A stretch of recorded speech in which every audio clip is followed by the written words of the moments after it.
Welcome back to another edition of the Hoopers Almanac. Adam is back with us, and since we last talked, he went to another Spurs game, Spurs Grizzlies. So we'll start with that. We'll talk about his sixth NBA game of the season, and then we're gonna finally give our All-Star takes of the year. What guys we think should make the All-Star game.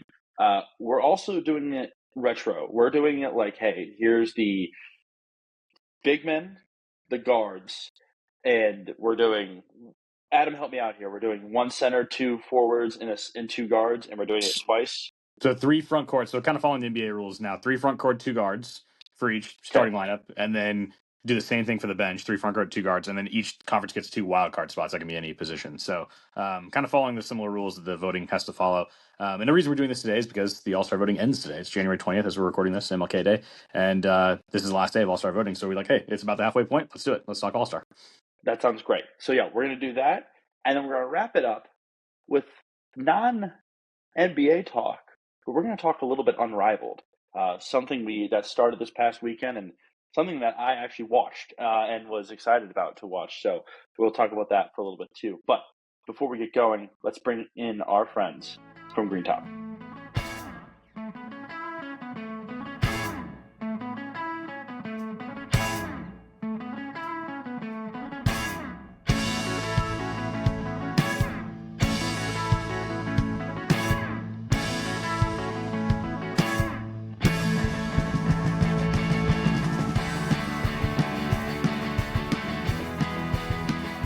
Couldn't get the mic to undo itself, but we're here now. We're back.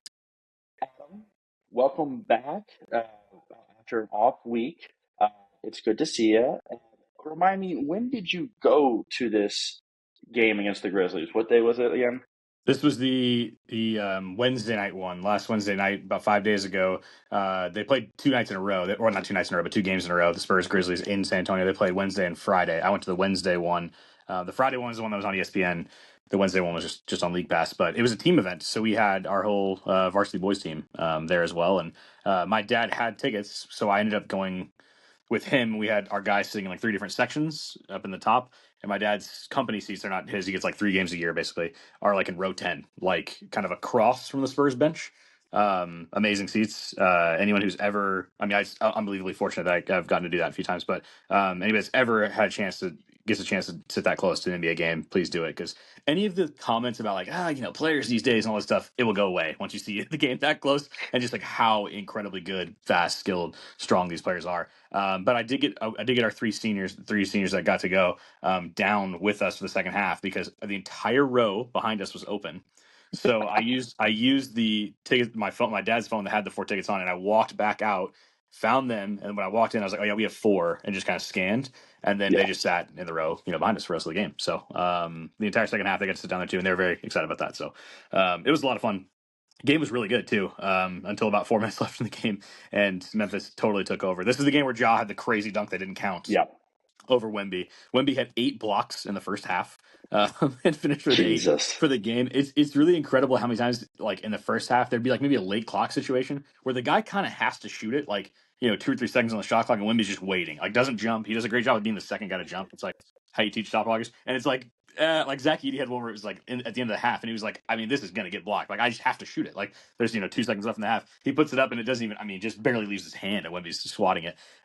He had a couple pins against the backboard. It's pretty incredible. And then in the second half, it was like any potential other than Triple J, who had a great game. He, like anybody who drove, it was like they saw Wemby at the rim and they would just cycle right back out or kick it out immediately. It was like, we're not even trying anymore. It's like Taylor Jenkins at halftime said, stop shooting at the rim when he's there. It was like at halftime, that was clearly the message, except Triple J. He went at him kind of physically a couple times and bumped him back enough to kind of get a clean shot. And Memphis took over in the last 5 minutes and ended up winning by 14, but it was like a 3-point game with 5 minutes left. And I thought we were in for a fun finish, but Memphis totally took that away from us. So a really fun game, though, and it was cool to kind of get to go with some of my players. So it was fun. Well, honestly, first, great job by you getting your seniors down to be like to be like that close to the game. Secondly, I still need to do that. Like Evan and I were going to Memphis in a few weeks. We're going to go see Thunder versus the Grizzlies, and we're going to enact some of the Adam Johnson tactics of getting down to lower bowl seating, like first lower section seating. So I'm excited to finally do this because the last NBA game I went to was a playoff game, and they were very high in security about like that. So hopefully not as much. Plus, I've already got my eye on a few seats that are still available on game time. That like I'd be like, oh, okay, I know these seats are available, so I can like walk on over there and see if they're still there. Anyways, secondly, that Grizzlies game, the jaw dunk, like seeing that live, like you've seen, I'm sure, some crazy plays live.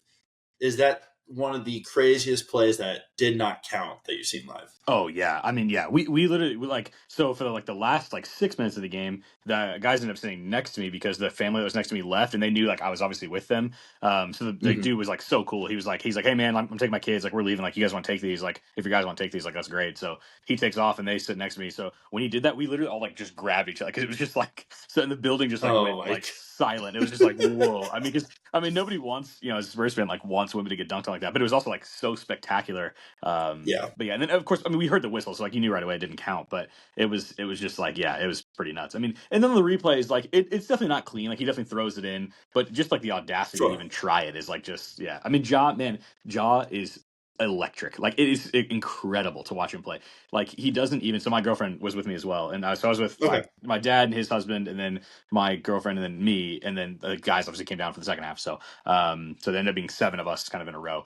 But oh my gosh. But she kind of made the point is like he doesn't really like run. Like I mean, like it does. He just kind of floats around the court and just kind of like darts around the court. Like it never really seems like he's like in a full like run or sprint, but then he just explodes.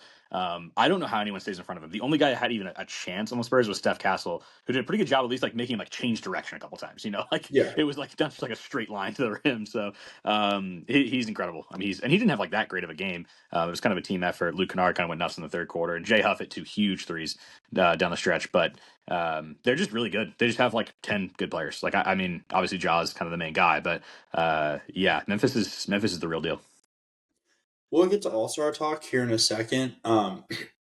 Hint, I do have a Grizzly or 2 that we can talk about on that. But I saw him back in 2021 when we went to see Celtics play the Grizzlies, and it was the Jeff T game where he had 30, which was crazy for the Celtics. But Ja, even in that game, he's just such a raw athletic talent that you're like, at that point in 21, he's just insane. He's doing everything he can, very athletic. Now it's like a mental athleticism for me. It's like, all right, it's calculated athleticism. It feels like more so. Any game I'm catching him, it's very much, okay, against this guy, I can do this certain move, and I know I can get to the rim whenever I want on him, or create a shot whenever I want.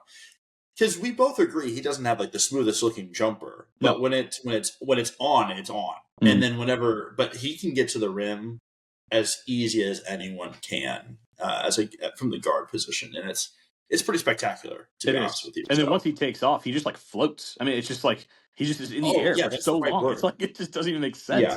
It's incredible. His vertical is insane. And I hate that I can't watch more Grizzlies games. I hate it so much. FanDuel Sports Network, to get your shit together. They black it out for you? Well, so we had Bally, and so we had my grandma's account that we were using for Bally, and then once Bally no longer existed, we couldn't watch it anymore because FanDuel Sports said I need to get a subscription. So now I need to get a subscription, and I don't want to really use that right now. I'm already using so much money to spend on League Pass, so I'm like, okay. So that being said, I haven't watched many Grizzlies games. The ones I do watch, one, very, very much am surprised by the depth of this team. Still shocked how deep this team can be. 2, Jaren Jackson is having an insane year for them. And 3, I cannot get over Jay Huff. Just this man makes no sense to me as a big in no shape or form. And he is the perfect backup big for today's NBA. Yeah, he is. He is. I mean, he's so solid. I mean, and again, we've talked about him. I think I mentioned him in the one of the superlative, like the fun teams that we did. Oh, the one we do with Steven? Yes, the one we do with Steven. Yeah, and it's like he's like actually really athletic and obviously a great shooter. Makes a bunch of like really smart plays. Like he's just a good player. I just like everybody that plays for the Grizzlies is like, man, he's good. Like he's good. Like there's just no drop off. Like they just don't really, they go to their bench and it's like if they stagger it with a couple starters, like it's still a very good 5 at all times. So that game was really fun because it was like these teams are going to be going at it for the next, I mean, 10, 15 years, hopefully. You talk about no drop off. It seemed like that's ever since Taylor Jenkins has been there. Like, especially when they outside of last year when their core was all hurt basically. Yeah. But like, you know, when they had Tyus Jones always back up Jaw, it always felt like, okay, there's still something here. There's still some semblance of core. Now it's Scottie Pippen Jr. Scottie Pippen, yeah. And it's crazy to me, but like this man's insane, and I love it. He was a phenomenal fantasy basketball pickup for about 2 weeks, and I loved it. But this team is it is very malleable because there's some nights Edey plays 30 minutes and there's some nights he plays 16, and it's like you can never plan for the Grizzlies to play one certain way every game, which makes them super fun to watch or to even like understand at some points. So I'm really enjoying them as much as I can watch them this year. Yeah, I am too. And it's funny seeing like because like my dad's like, you know, kind of into basketball, but I mean, he doesn't like watch like on his own, but like he'll throw stuff on when we're all there. And obviously, you know, he watched me growing up and, you know, like knows enough about the game, but doesn't like follow the NBA day to day. So when he saw it, he was like, Scottie Pippen Jr. He's like, wow, that's like just like it's like that's crazy. Like it's just, you know, and then Jaren Jackson Jr. and all this stuff, and he at least had heard of him, but you know, because obviously he played for the Spurs, didn't he? Well, Jaren Jackson did, yeah, but he was like, he was like, oh, that's funny that Jaren Jackson. I said, yeah, I mean, I used to play pool basketball with Jaren Jackson, and Junior would have been like 3. Like, so one of my friends lived in his neighborhood, and so we'd go to their neighborhood pool all the time, and Jaren would be there, like just kind of messing around in the pool, playing with his kids and stuff like that. And Triple J was one of these kids. I mean, he had to be 3 years old at the time, and I mean, I was only like 10. So we would play, like he would like throw us alley oops off the side of the pool. Jaren Jackson would, me and my friend would dunk and like high five and stuff like that. And there's like a little kid hanging out. It's like that's crazy that here we are now watching him, and he's like NBA All-Star Defensive Player of the Year. It's pretty cool. It's insane. That's insane. Okay. Sounds like so fun. I mean, listen. What's your record now? So you've been to 6 games. Mm-hmm. This needs to be a running record. So what's the Spurs record of the games you've been to? Oh man, there was a year where my dad's company got their best seats they ever had. There were these ones that were like row. This is his old company that my uncle still owns. Okay, I sound like such like a rich white kid. Like I mean that's that's what it was. I mean like I'm ridiculously. At the time.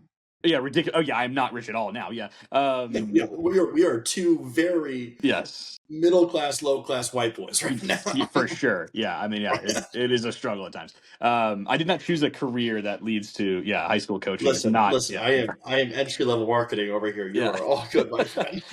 but growing up, yes, my dad and uncle's company did quite well for a certain stretch there, and is still doing well. But my dad does something different now. But they had these tickets that were like in the 6th row in the corner of the court by the visiting team's bench. So one day I'll have to just tell y'all, we can just do a podcast like in the off season where I can just tell a bunch of stories about like these interactions I had with players like growing up, like when I was in my teenage years, because there was some craziness, but including a Gilbert Arenas one that is wild. But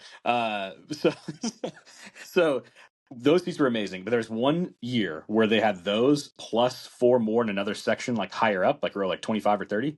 So we would basically have tickets to every game. We would trade off. So that year, and I was playing basketball, so I missed a few, but I probably, including the playoffs, went to like 30 to 35 that year, like just that season. So Jeez Louise, dude. So 41 of the 41 games. Yeah, so there was 41 home. There's 41 regular season games, and they probably played like 4 or 5. They went to the second round that year. Probably 4 or 5 playoff games. So yeah, I bet I went to like 30 of the 41 regular season games, and then like probably 4 playoff games. That'd be my guess. Jesus. 3 or 4 playoff games. Yeah. Gosh. Okay, so then this season. Oh, I won't even. I'll never get close to that again. But no, that's fine. That's fine. Besides that, like probably, I was going to say like wins. How many wins have the Spurs had this year in the games you've been to? I think they're 3-3. 3-3. 3-3. Yeah, I think 3-3. Yeah. That's my like. So that's my thing on social. When I go to a game, any sporting event, I mark down my record for the team I'm cheering on for this. For that year. So right now I'm 2-0 in Blues games nice. that I've been to. Yeah. The past few Cardinal seasons have not been fun.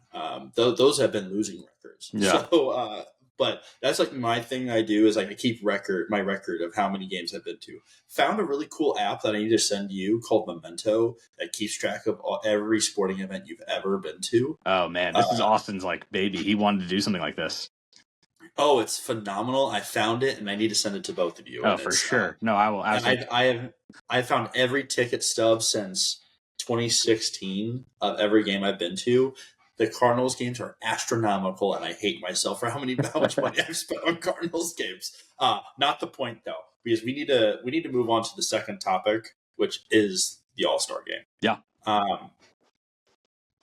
You're right. So today was the last day of voting. Did my last votes, and I can't wait to talk about our starting lineups here.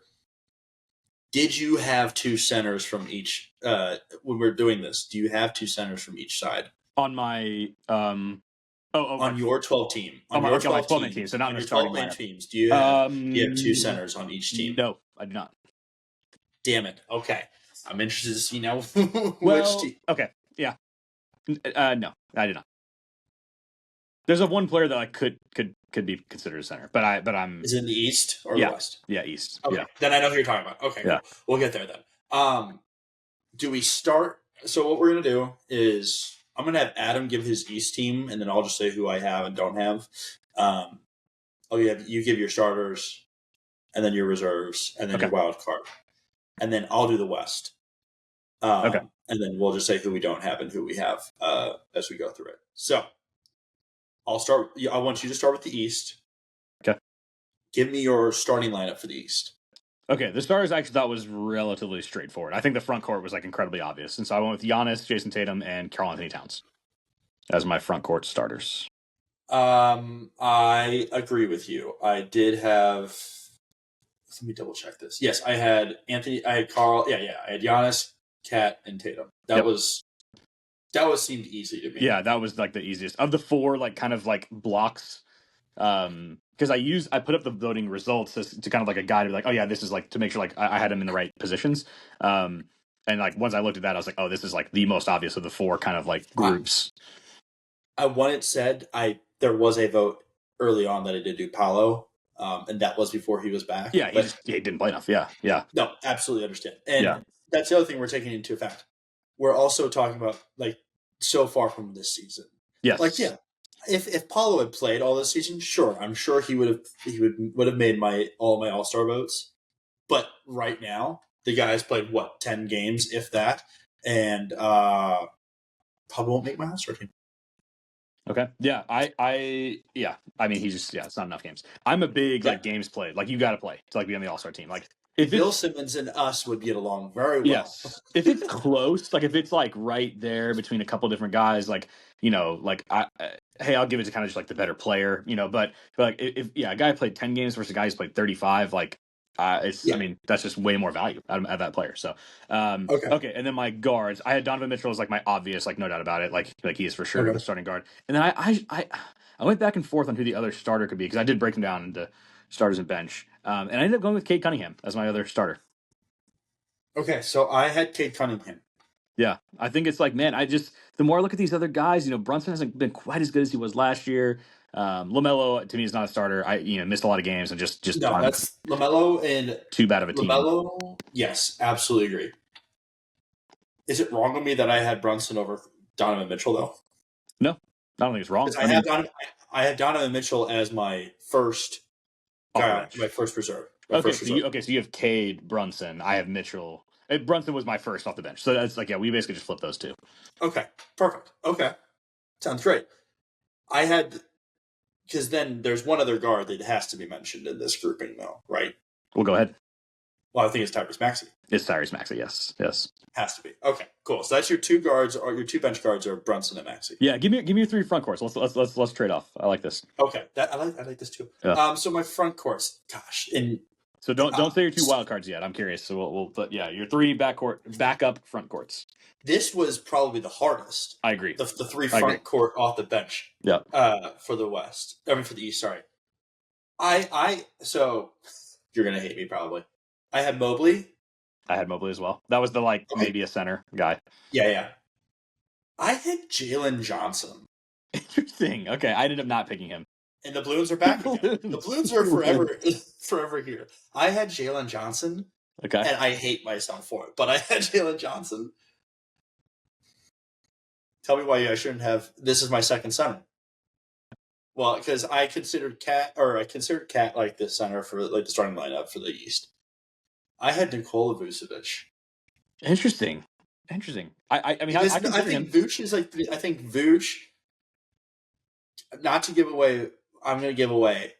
I think Vooch has been the best, like probably overall performer on this Bulls team. Yeah, I think it's fair. And I think, unfortunately, he might be traded, but I think he's been so fun to watch. I mean, the games. I mean, him and Levine have been so like a dynamic duo with like that Bulls team right now. Yeah, I had Jaylen Brown as my third guy because he's considered front court. Jaylen Brown was my first wild card. I'll okay, say that. Yeah. Okay, because here's the thing: Jaylen Brown, good, not as good as last year. No, Jaylen Brown's really been pissing me off as the past like 4 weeks. So Jaylen Brown is also going to be the beneficiary of Paolo and Franz being hurt, missing so many games because I would have one or two of those guys in there so far, but they've both just missed way too much time. So Jaylen again, just super consistent and. Yeah, I thought he was. I mean, look, some of the other guys that are like in this kind of like running at times, like in the last few years, that just are totally out, like Joel Embiid, Jimmy Butler. I mean, it's just like there's some guys that just like we're not even considering because they just simply haven't played or haven't been good enough. Or not playing. Yeah. So it's like for various reasons not playing. So yeah, I didn't even like consider some of those guys. I considered Jared Allen pretty hard. I did too, but I needed to have one big man between the two on from the Cavs. Yeah, I think you need to have one of them. Yeah, Cavs. And I'm not a big like, well, they're this good, they got to have two All-Stars. It's like we'll see when we get to the West. Like, there's a really good team who I end up not picking a single player off of. So yeah, we'll get there. I'm sure there's some friends in my life that will be upset with that. But my face is okay. That makes sense. I know who you're getting at. That's fine. I didn't either. It's okay. Okay. So then, who are your other guys for the front court? So my three backup front courts. Wait, go through yours again. I had Jalen Johnson, gross, Mobley, and Vooch. Okay, Vooch so probably. And honestly, I wanted to make it's probably Jaylen Brown, and then Vooch would probably be my wild card. But Jaylen Brown would probably be my like actual third. If I'm doing because Mobley would probably be my center. Okay. So I had Mobley.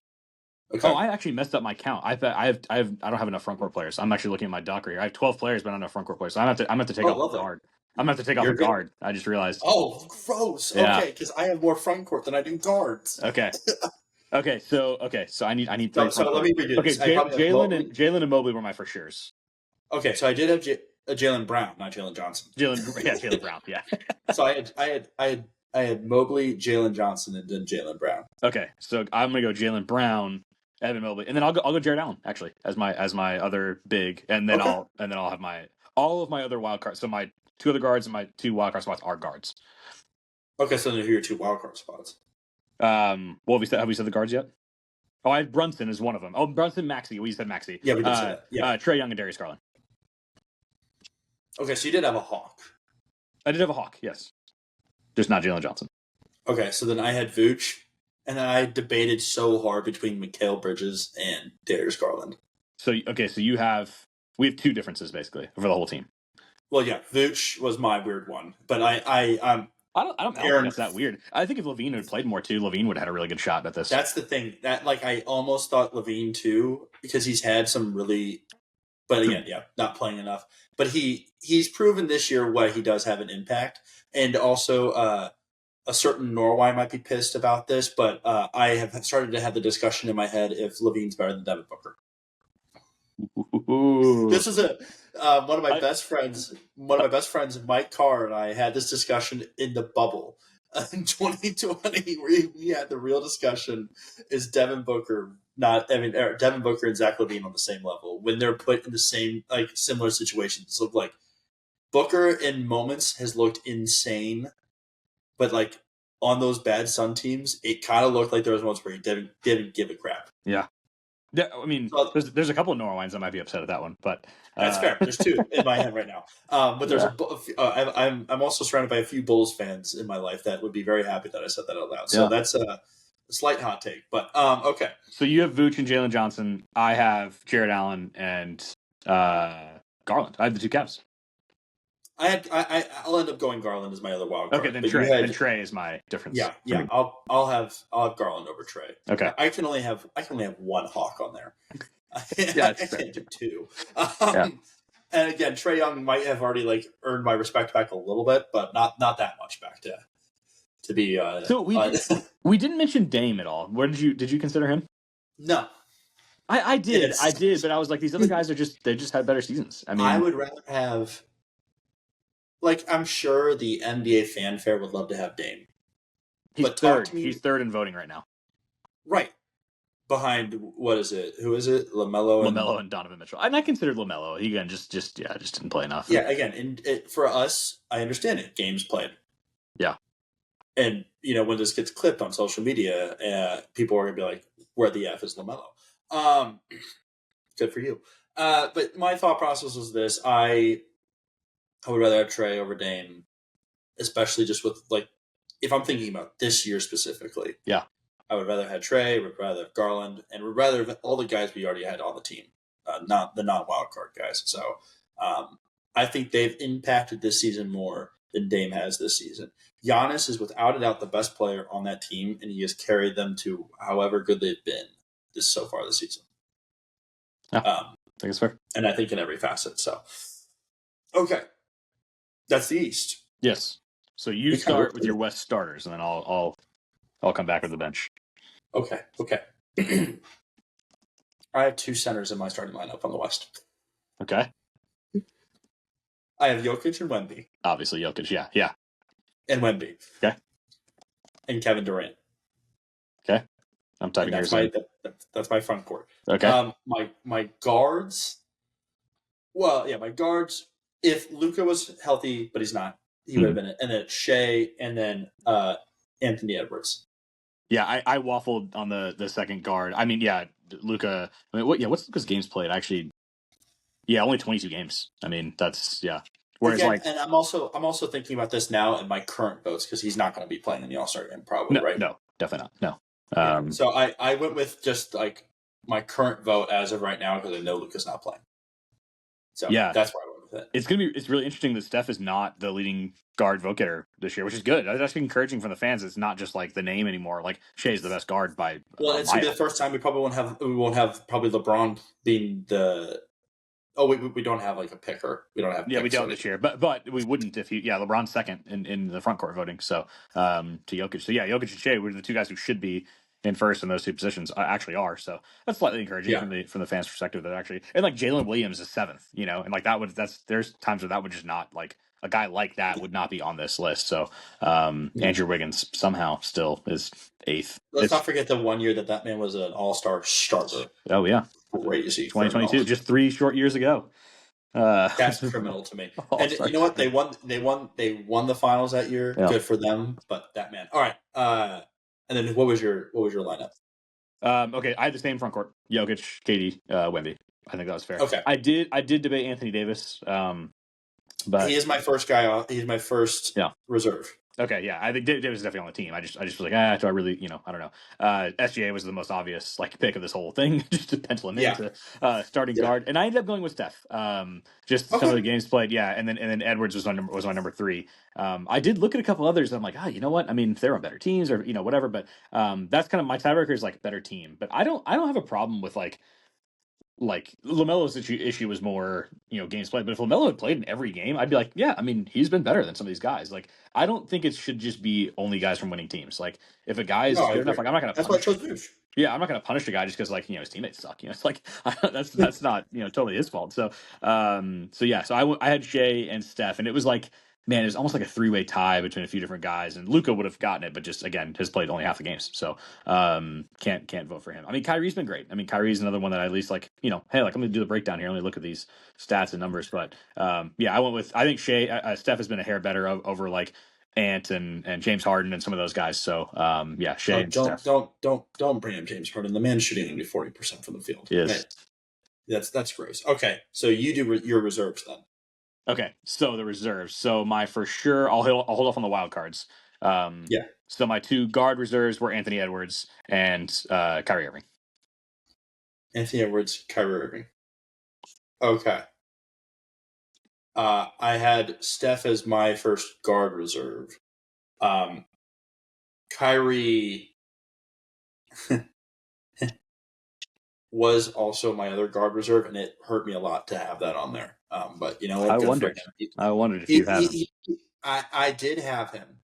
What I will say is this: how well he has played this year, and especially since Luka has been out, has been very impressive, and just keeping the Mavs afloat. The Mavs afloat. And he's only played one less game than Steph, so it's like, I mean, it's not like he's it's not like yeah, it's not like he's missed games this year, which is another phenomenon. Hasn't missed. right. Okay, so front court, we said Anthony Davis already. I thought it was kind of like obvious, like next pick on the.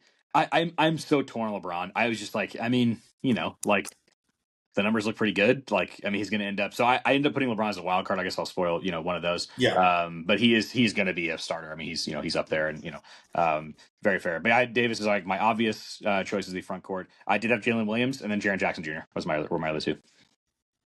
I had Anthony Davis. I had Jaren Jackson Jr. And then I also had Jalen Williams. So we had the same front court. Reserves. We switched. Yeah, it was the same front court and reserves, and then we just switched Curry and Anthony Edwards for starters. Okay, so our 10 in the West is the same. All right. So you have LeBron as your wild card. Yeah. So that's my. Unfortunately, I also have LeBron as my wild card. But okay, so we have 11 that match up in the West. Who is your final wild card? I honestly, I still have 5 names written down. I could not pick the last guy. I was like, man, this is like legit tough. Like, there's a couple that you kind of rule out, like, right away. I mean, we've already talked about Luka, but I had Şengün, Green, all these guys is like kind of like, could I, see a way in there? But I had Şengün. I did not have Jalen Green up until recently as like even a thought. Yeah. Can I throw out another name to you that should not be on anyone's list, but he is? No, I had both Kings as possible. Oh, Fox was also on there. Love Sabonis. Trey Murphy. Not chosen, but was a thought process by me. It was a literal thought. I didn't have him on my long list. But, I mean, actually, now that I'm pulling up, like his numbers are pretty good. I mean, yeah. No, but I did end up going with Fox. I did end up going with. The more I'm looking at it, like it's in terms of just games, they've bounced back a bit since they made the coaching change. He's super durable. 26 a game. I mean, he's playing really well. It should be Fox. So we had the same 12. I did look at in the end. Yeah, I did look at both the Clippers guys pretty hard though, Harden and Powell. Powell was a fun choice. Yeah, it would be his first All-Star game, right? Oh yeah, he's never even really considered. Yeah. He would be a very fun pick. No thought of me wanted to pick Harden, and maybe that's just personal bias, but it is my All-Star ballot. So you know what? That does not actually exist for the 12 players. But yeah, Norman Powell would have been a super fun pick this year. It's just like, man, it's just the West guards is just too loaded. I mean, it's just there's too many. That's a great one. Like Norm Powell would have made the All-Star team in like 1995, like this season of Norm Powell. But like we just have way too much depth of these. Like we didn't even mention Devin Booker. Like we haven't even like talked about him. Ja Morant. It's like, I mean, these guys are. Well, Ja's been hurt. Games. Yeah, but I'm just like that's how crazy this is. Jamal Murray. I don't think he's gonna have a chance to make it. I mean, so yeah, I mean, Norman Powell is 10th right now in the guard voting, and James Harden is 6th, so they're not going to get in. But Luka's 3rd, but he's not going. He's barely behind Steph, but he won't get in either way. So yeah, it's pretty interesting to see how it's all played out. I'm shocked you didn't have DeAndre Ayton anywhere on your list. That was a pretty big shocker, honestly. Yeah, did not even consider. Okay, so let's run through them real quick. So our West is Remind me. I'm gonna type them in just so we have. We had the same West. We had Durant. We had with the same front court. I had Durant, Wemby, and Jokic. Yep. Flipped order of when I picked them, and then I had Shea and Ant. Okay, and I had Shea and Curry. You had Shea and Curry, and then I had Curry. Why am I blanking here? Guard. Curry and Kyrie. And then I had Anthony Davis.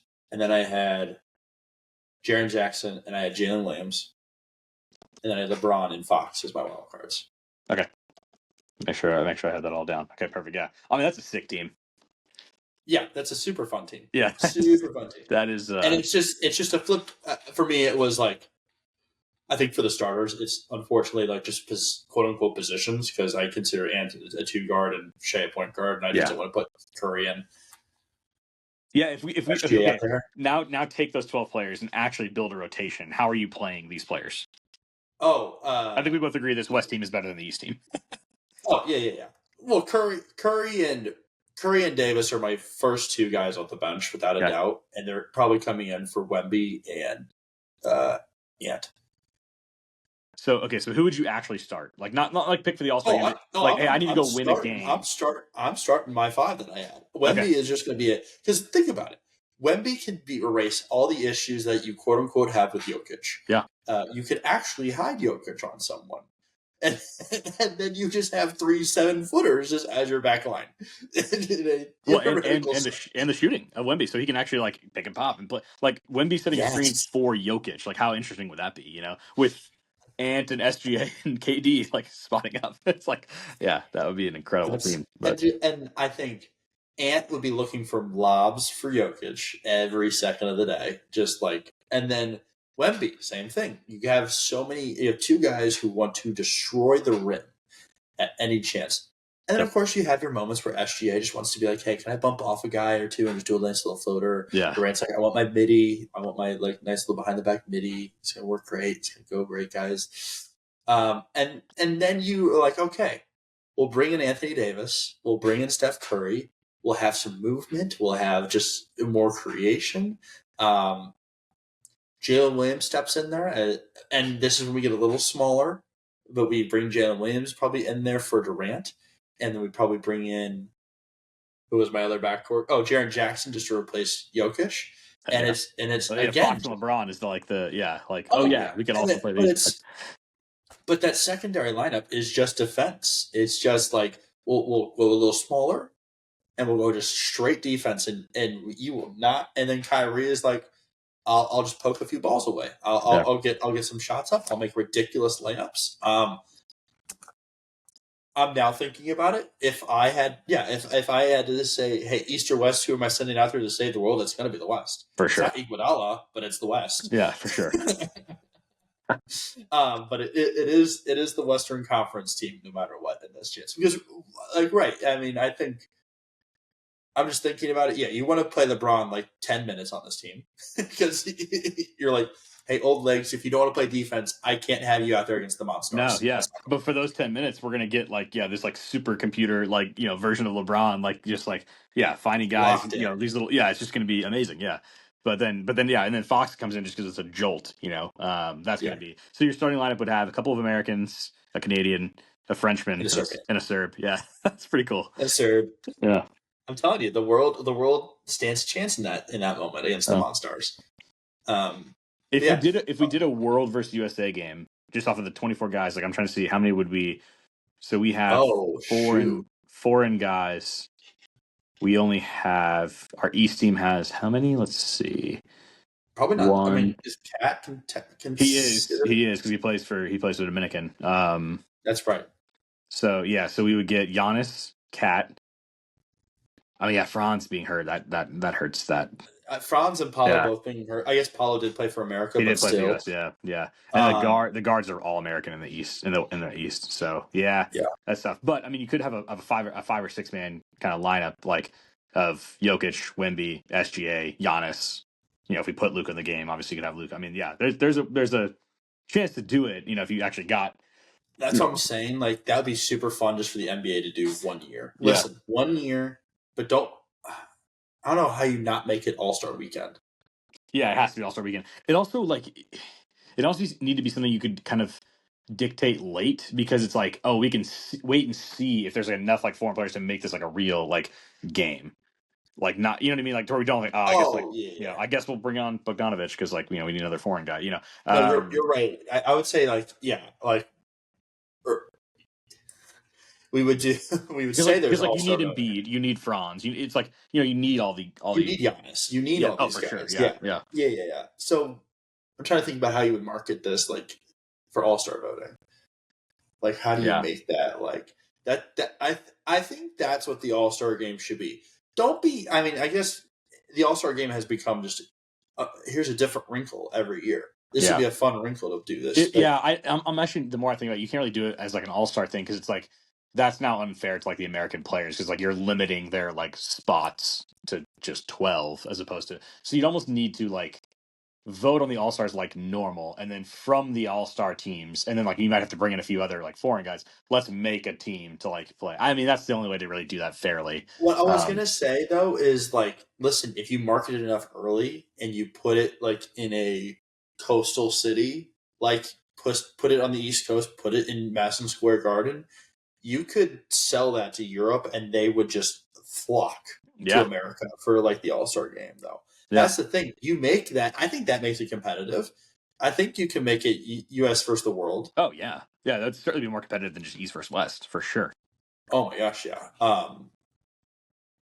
But I also think there's enough competitive players out. I mean, international players that would make this fun.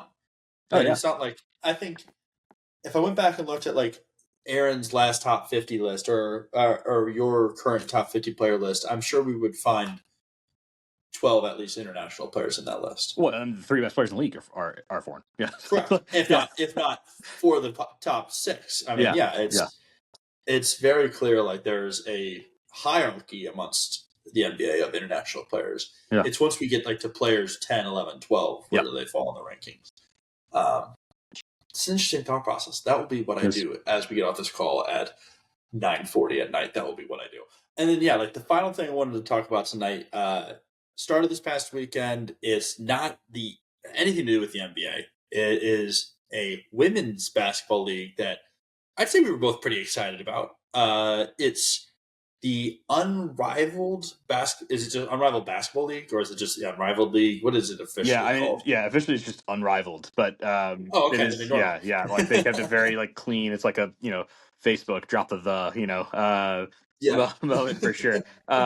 So I mean, a couple different reasons why I'm incredibly interested in this. Number one, it's just a really cool idea and like really cool thing for women's players to have this option to do. But also, a friend of mine is the president of the league, so who I used to work for, is become obviously friends with, and I mean he's trained a bunch of people. Alex Mazzell, he's married to Nafisa Collier, who is the founder of the league, along with Brianna Stewart. They're the two kind of founders, and they're the ones who put kind of everything chips in to do this, are the faces of it. And they got Chelsea Gray was kind of like the third player, that they kind of brought on board. And it kind of started from, I think, a fellow trainer and kind of friend of Alex's, and a guy I've got to know a little bit, Luke Cooper, kind of had this idea, I think. And they're like, hey, let's play like a 3-on-3 like women's league, and like we want something where they don't have to go overseas. We'll kind of find, I mean, this is all like long story short, essentially, but we'll find investors, and whether it's athletes or whatever, there's a whole crazy list of investors that they've gotten. And I'm not gonna maybe off mic, I'll tell you the story of one really high profile one that I was in the car with them when they got a call from this guy saying that he was going to invest. It was very cool. And so I was with them in LA when the kind of league was like first getting announced, and it was Ramona Shelburne who kind of wrote the story that broke it. This was like in July of 2023. And they had the idea for a little while prior to that. But it made its debut on Friday, and it was, the goal was like, let's make it look a little bit like the bubble visually. It's going to be a TV product. The building only holds 850 people, and the whole thing was to be a cool TV product, and then eventually take that to kind of the masses and tour around in the second season. That's kind of the goal. So it will be in Miami this entire time. Their whole thing was like, we want the 30 best players in the world to play in this league, and they didn't quite get to that, but it's 30, and they ended up with 36. They have kind of a kind of wild card player for each team, but it is a really good group of players, and they have people already signed up for next year, like Paige Beckers, Flau'jae Johnson, who will join the league right when they're done, with college, and that they've already signed deals to. Every single woman gets an equity stake in the league. Obviously, the ones who signed on earlier and bigger profile players get maybe a tad more. But it's the highest paid kind of like on average women's sports league in the world. It is really incredible what they kind of came up with, and how much they're getting paid for. Really, it's a 2-month season, and the wear and tear on their bodies will be less than having to go play in Europe. It's a really incredible alternative. And And then the game is just very different, and it's honestly like a lot of fun. So you watch some of this. So what were your first impressions before we kind of get into the rules? But that's kind of how it started. And obviously, I have a little bit of a vested interest in it. With my friend kind of being the president of the league, so it's been really cool to watch. But yeah, what have you thought watching it? Like I was like, oh man, this is pretty different. I thought the pace of the game was so much fun. I thought that's what kept me like into it the entire time. And I appreciated because, like you said, it's not the top 36 players in the league.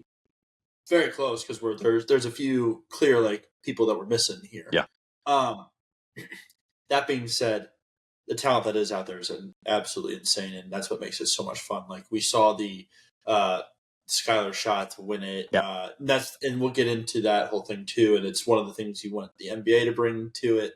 But it's those kind of moments that like you see everyone just so excited, so hyped for these moments, and that's what we're building towards. That's what we're looking for in the NBA, and we have them sometimes, but not in these 40-point blowouts like we've seen in some games. But just like have an exciting end to it, which is great, and I think that's still something very spectacular. So that's what makes it so much fun.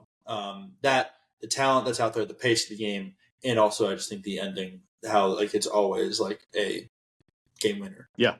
Yeah, and that was the big thing. I know when they were talking about it, and we were kind of bouncing around different things. And I am like in no means like connected to it. Like I have no like official like I just like know the people who are in charge, and I just happen to be with them visiting. When they were like really kind of starting up. And so I had some kind of cool talks with them as we drove to summer league one day. So we had a few hours in the car to kind of just bounce around different ideas, and we did one project that you and I are going to do at some point that we did in the car that day. But I talked about like the Elam ending and like I really think that's a cool way to end it. And they're like, yeah, we've already talked about that. Like we're really kind of leaning towards that. And so they actually did a little bit differently. So they're not even having a timed portion of the fourth quarter at all. Right. The quarter is just the score. It's just the score. Yeah. So it's just 11. And so you just add 11 to whoever is leading at the end of the third quarter, and that's what you're playing to. So that was pretty interesting. So obviously it's a close game. It's gonna be back and forth. So that first game, the Lunar Owls, which is Nafisa Collier's team, so they played each other. Nafisa Collier team and Brianna Stewart's team played each other in the very first game. Right. And Nafisa's team was down going into the fourth quarter, and then won on a Skylar Diggins 3, as you said, to kind of like hit the target score right on. And it was a really cool moment. It was like, wow, like first game, like the fans are hyped. Like again, it's only 850 people. They pack it in, and that was kind of their goal. I remember them telling me like we want like 1,000 people in there, and we want it to be like hard to get in. Like it should be like a cool thing, and then eventually when we get bigger, we can kind of go play in bigger places. But Miami is kind of a good fit for them, and they got a great deal on a sound stage there, and it's I mean, yeah, they've nailed it. I mean, the marketing, the like everything around it, they've nailed it. Really, they just need people to watch now. So my like little thing that I can kind of help with is just like people like go watch this. It's on TNT, it's on Max. The games are pretty accessible. Like tonight, they're on TNT like right now. Like I think they're probably over now. That's the other thing too. The games go by quick. Like it basically is less than an hour, and the game's over. Like I was gonna say, they're more or less just like an hour, if that. And I remember like just even when I wasn't watching, I was still getting updates on it. And so that's what makes like because they made it a point to be like easily accessible, like to be like easy to watch for sure. And that's what's super important for them. So cut down on TV timeouts. It's just flow and pace. Yep. You hit it. Hit it. They want it to be quick. And I remember Luke specifically. He was talking about this. He's like, man, we want it to look a little bit different because it's okay that women's and men's basketball are different. Like we want to kind of emphasize these players' skills. So the players that they targeted are more kind of like skilled, like versatile players.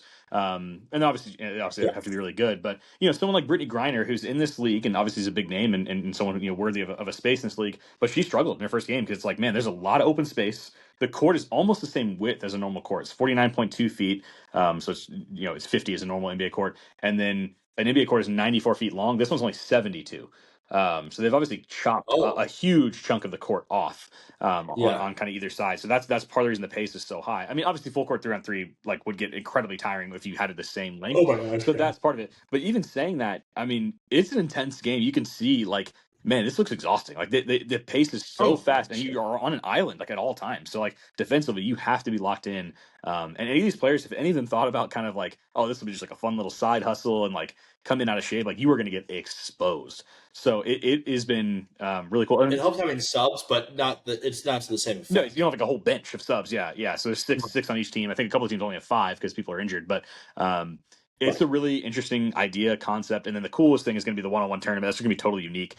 Playing for big prize money. It's kind of in the middle of the season. They'll have like a bracket, just straight one-on-one. One shot. I think it's a 7-second shot clock to get a shot off, and that's gonna be really fascinating. And they'll kind of like narrow it down to just one, and somebody takes home a bunch of money. So it's something NBA players would never do because their ego does not allow it. But I will give so much credit to the women for just like putting their game on the line and showing let's actually see who's the best in this 3-on-3 format. Let's see who's the best in this one-on-one format. I think the men are too. Yeah, they're honestly just too egotistical to actually do something like this. And so I give them a ton of credit for this. They're kind of putting their necks out there and really competing. So it's a really exciting league. I think it's going to be. It might take a little bit to kind of build some momentum, but I think once people watch it, especially basketball people, they're going to be like, "Wow, this actually looks really cool and different and unique." So I think it could have a huge impact on specifically women's basketball, but basketball in general. I love it, my man. Yeah, this is going to be a blast. I am excited to watch more of it.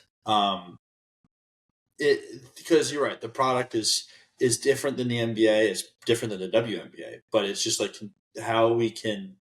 It's another way to enjoy the sport of basketball, and that's what makes me super excited about it. So, we have one guy who we've had on the pod before. We'll have him probably on to talk about it too as we move on throughout this the Unrivaled season, because I know he'll want to talk about it too. But anything else before we get going? No, yeah, I would just encourage everybody to give it a chance. Go watch it, try to find it on Max or TNT, and just give it a real shot. It'd be really cool if this thing really worked out for these women and for for obviously people I know behind it. So it could be awesome. Absolutely agree. Well, thanks everyone for listening. Go watch Unrivaled. Also, go watch us on YouTube. This will be the second one we've posted on YouTube. Yeah. Go follow us. I hate that I'm going to be this guy. Go like and subscribe on YouTube. I hate that I just said that out loud. Follow us on Instagram, X, and TikTok is back and it's alive. And for those who want to thank someone, go for it. I'm not thanking them, but and then so go follow us back on TikTok, and then follow us on Spotify, wherever you listen to your podcast. We're probably there too. Also, to the one person who somehow found us that is not on Spotify, there's a section of our recording, the people who listen to us, that is not Spotify, not Apple Music, not Amazon. It is classified as other, and I need to figure out what other means to me. And I need to find this person, and we need to talk. But until then, go Celtics, go Spurs, and go our all-star teams, and not the Monstars. We're not cheering for them at all. Have a great rest of your week, y'all.